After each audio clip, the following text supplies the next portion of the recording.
ආයිබෝ ඒවා සුමීර ඔෆිසියල් YouTube channel එකත් එක්ක එකතු වෙලා ඉන්න ඔබ සියලුම දෙනාට ගොඩාක් ස්තුතියි. ඉතින් අදත් ඔයාලා වෙනුවෙන් මම කෙටි කතාවක් හංගනවා. මේ කතාවේ මාතෘකාව බාටපත් වෙන තවත්තගේ සපත්තු දෙක. ඉතින් මේ කතාව අහලා ඔයාලගේ අදහස කමෙන්ට් එකක් ඇති ලියන් යන්න. මේ කතාවත් අහලා බලන්නකෝ ඉතින්. කොල්ලෙක් අලුත්ම සපත්තු දෙකක් බිම දාලා මේ පරණ මොඩල් නේ කියලා අහකට කරනවා. අපි අලුත් දේවල් පස්සේ දුවනකොට පරණ දේවල් වල වටිනාකම එන්නෙන්නම අඩු වෙලා යනවා. කොල්ලා පොඩි කාලේ තාත්තා ඉරිච්ච සපත්තු දෙකක් පොලිෂ් කරනවා කොල්ලා දකිනවා. පොඩි එකා තාත්තේ මට සපත්තු ඕන කියලා කෑ ගහනවා. එක කලෙක එයාගේ සපත්තු ඉදලා ගියත් අපිට අලුත් සපත්තු අරන් දුන්න උතුම් මිනිසෙක් හිටියා. තාත්තා අවුවේ වැඩට යනවා. සපත්තු දෙකේ යට අඩිය ගැලවිලා. උලම්බට කෑල්ලක් තියලා තද කරගන්නවා.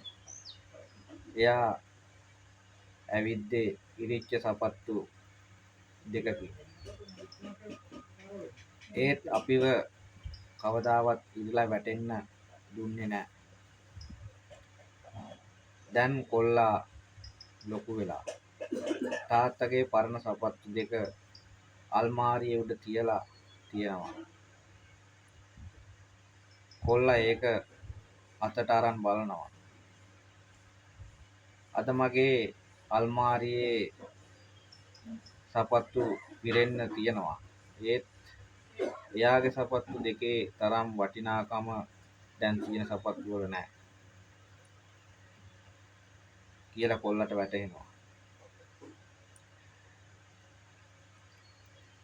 කොල්ලා තාත්තගේ සපත්තු දෙක පොලිෂ් කරනවා. තාත්තා ඉදිරියේ තියලා වඳිනවා. තාත්තේ මට සමා වෙන්න.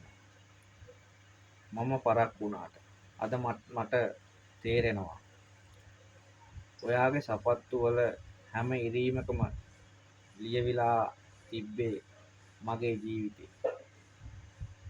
තාත්තා කියන්නේ නිහඬ වීරයෙක්. ඉතින් ඔන්න ඔය විදියට මේ කතාව අවසන් වෙනවා.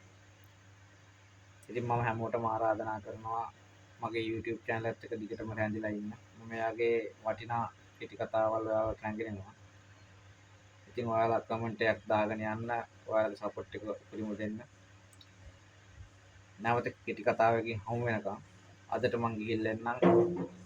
ඔබ සියලු දෙනාට තෙරුවන් සරණයි.